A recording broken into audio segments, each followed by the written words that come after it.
Voter list को शुद्ध करना, जो घुसपैठिए हैं उन्हें इस लिस्ट से बाहर करना, जो अब तक यहां पर हैं, लेकिन आंकड़ा जब पूछने की बारी आती है तो उसको लेकर सब चुप्पी साध जाते हैं और उस पर किसी तरह का कोई बयान नहीं सामने आता। प्रियंका टेबरीवाल, अब तो ये एसआईआर जानलेवा हो रहा है भाई, अब तो जवाब देना ही होगा, किसी की तो जिम्मेदारी तय करनी होगी ना, या सिर्फ राजनीतिक आरोप प्रत्यारोप? देखिए, बिल्कुल तय करनी होगी, मगर इसमें मैं कहूंगी कि बहुत बड़ा जांच का विषय भी है ये, और जांच भी करनी चाहिए कि जो लोग साफ और सिर्फ ये कह दे रहे हैं कि एसआईआर की वजह से लोग सुसाइड कर रहे हैं, तो मैं फिर कहना चाहूंगी कि अभी अभी मुझसे पहले जो बात कर रहे थे उन्होंने बताया कि पूरी प्रक्रिया बिहार में भी हुई थी। तो बिहार में ना एक सुसाइड हुआ, ना एक मर्डर हुआ, ना किसी तरह की हिंसा चुनाव से पहले हुई, ना किसी तरह की हिंसा चुनाव के बाद हुई।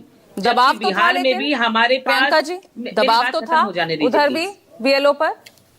मैं फिर आपसे यही कहूंगी कि सुप्रीम कोर्ट ने साफ कहा, जब ऑपोजिशन सुप्रीम कोर्ट में गया तो सुप्रीम कोर्ट ने साफ कहा कि एक भी कंप्लेन आपकी नहीं आई, आपने एक भी समय ये कंप्लेन करते हुए नहीं बताया कि यहाँ दबाव हुआ, यहाँ झूठे कागज भरे गए या वहां ये हुआ, जबकि दोनों ही पार्टी, चाहे कोई भी पार्टी वहां सरकार में हो, बाकी पार्टीज के भी बीएलए थे जमीन पर, तो क्यों उन्होंने किसी भी तरह की कंप्लेंट जो है वो दर्ज नहीं कराई?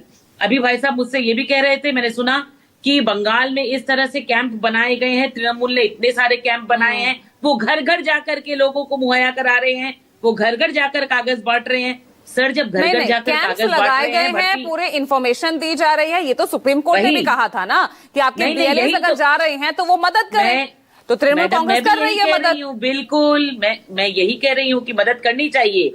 इन्होंने कहा सिर्फ तृणमूल कर रहा है। आपको पता है भारतीय जनता पार्टी की कोई भी जो जिलों में या ब्लॉक लेवल पर ऑफिसेज होती है वो तक ये तोड़ देते हैं, तो ये कैंप लगाने देंगे? उसके बावजूद भारतीय जनता पार्टी के जो भी कार्यकर्ता और बीएलएस है वो गांव गांव जाकर के लोगों को समझाने की कोशिश कर रहे हैं। मैं कहती हूँ सभी बीएलएस को ये काम करना चाहिए ताकि बीएलओ की सहायता हो सके। और जो नहीं कर रहे फिर उनको धमकाना चाहिए, उनको सस्पेंड कर देना चाहिए ना, यही हो रहा है। नोएडा में कितनी एफआईआर दर्ज हुई है? एक मिनट कितनों को नोटिस जारी किया? 553 घुमाने की कोशिश मत करिए। नहीं, घुमा नहीं, मेरे पास आंकड़े हैं प्रियंका जी। आप कह रही है मैडम, आप कह रही है कि डराना और धमकाना, तो मैं ये कहती हूँ कि पश्चिम बंगाल में क्या डराया धमकाया जा रहा है जिसकी वजह से सुसाइड हो रहे हैं? बताइए मुझे।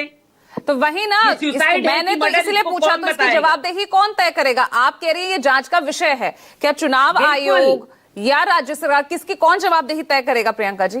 कौन जांच बैठाएगा? ऐसा है, चुनाव आयोग जो है वो एक इंडिपेंडेंट एजेंसी, इंडिपेंडेंट बॉडी है, और मैं ये कहती हूँ कि ये जितने भी सुसाइड, जिनको आप सुसाइड बोल रहे हैं, मर्डर है कि सुसाइड है, जो भी है, क्या इनमें से एक का परिवार भी सुप्रीम कोर्ट तक पहुंचा है इलेक्शन कमीशन के अगेंस्ट में कि इलेक्शन कमीशन के मतलब बाहर की वजह से हमारे यहाँ पर ये सुसाइड हुआ या मर्डर हुआ? जो भी अभी आपको एक अभी बयान भी सुना होगा, अभी तो जो है वो चिता पूरी तरह से बुझी भी नहीं होगी कि वो सुप्रीम कोर्ट जाके रुक कर नहीं, लेकिन ये रोना क्या तो बात कर रही है? मैं आपको बता रही हूँ, ऑपोजिशन जो है, चाहे वो तृणमूल हो या समाजवादी पार्टी हो या कांग्रेस हो, ये बात तो वो रोना जो है वो 10 दिन से रो रहे हैं कि यहाँ वो छोड़िए ना, आप उनकी छोड़िए, चलिए ठीक है, आपके अकॉर्डिंगली वो राजनीति कर रहे हैं, लेकिन जो परिजनों के बयान सामने आ रहे हैं आप उसे तो नहीं झुटला सकती ना, वो तो आपने सुना। फिर यही, आप किसी भी परिजनों के बयान को जो है वो एविडेंस नहीं बना सकते। अगर इसमें कोई भी सच्चाई है तो उन एविडेंस को लेकर के वो कोर्ट में जाएं। सुना आपने प्रियंका जी फिर कि अनीस जॉर्ज जो बीएलए प्रियंका गुप्ता, अनीस जॉर्ज जो बीएलए था, उनके परिवार ने क्या कहा फिर ये भी बताइए केरला में। देखिए पूजा जी, इससे ज्यादा संवेदनहीन प्रवक्ता तो मैंने देखी ही नहीं आज तक। एक महिला होकर इतनी संवेदनहीनता भारतीय जनता पार्टी को शोभा नहीं देती।